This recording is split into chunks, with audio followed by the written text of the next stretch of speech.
આપ જોઈ રહ્યા છો સ્પાર્ક ટુડે ન્યૂઝ સમાચાર ભરૂચથી મળી રહ્યા છે। ઝઘડિયા ગામમાં આઝાદીના આટલા વર્ષો પછી ગરીબ પ્રજાને સ્થાયી મકાન સહિતની સુવિધાઓ નથી મળી।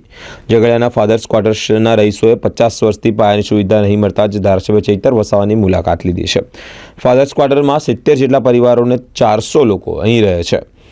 આ વિસ્તારમાં સરકારની રોડની આવાસની પેવર બ્લોકની કોઈપણ પ્રકારની સુવિધા આજ દિન સુધી નથી મળી, ત્યારે કાયમી માંગ છે કે મકાનો બન્યા તે પર નામ પણ કરવામાં આવે। ફાધર્સ ક્વાર્ટર્સના રહીશોને પાયાની સુવિધા મળી રહે તે બાબતે કલેક્ટરને લઈ રાજ્યકક્ષાની સુધી રજૂઆત કરવાનું ચૈતર વસાવે જણાવ્યું છે। આજે ઝઘડિયા મામલતદાર અને પ્રાંત સાહેબની કચેરીની સામે જે ફાધર્સ ક્વાર્ટર્સ પડ્યું છે, નવી નગરી છે, અહીં 70 જેટલા પરિવારો, 400 જેટલી વસ્તી છેલ્લા 40 થી 50 વર્ષથી અહીંયા રહે છે।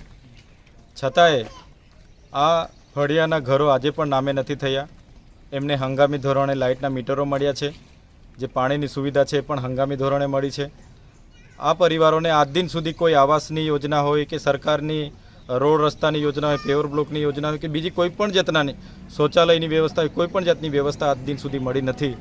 ત્યારે આજે અમે દિવસના 12 વાગે અમારી સમિતિ દ્વારા એક આવેદનપત્ર પાઠવેલ છે અને પ્રાંત અધિકારીશ્રીને જણાવેલ છે કે આ તમામ ઘરો નામે કરવામાં આવે।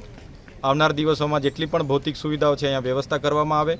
અહીંયા બાળકો ઘણા છે તો એમના માટે એક આંગણવાડી કેન્દ્ર, એક સરકારી શાળા પણ ચાલુ કરવામાં આવે અને આ તમામ ઘરોને નામે કરીને એમને લાઇટની સુવિધા, પાણીની સુવિધા અને રસ્તાની સુવિધા કરીને તમામ લોકોને શૌચાલય, આવાસ સહિતની સુવિધા પૂરી પાડવામાં આવે એવી અમે આવનાર દિવસોમાં ઉચ્ચ સ્તરીય કલેક્ટરશ્રીથી લઈ રાજ્ય કક્ષાએ રજૂઆત કરવાના છે।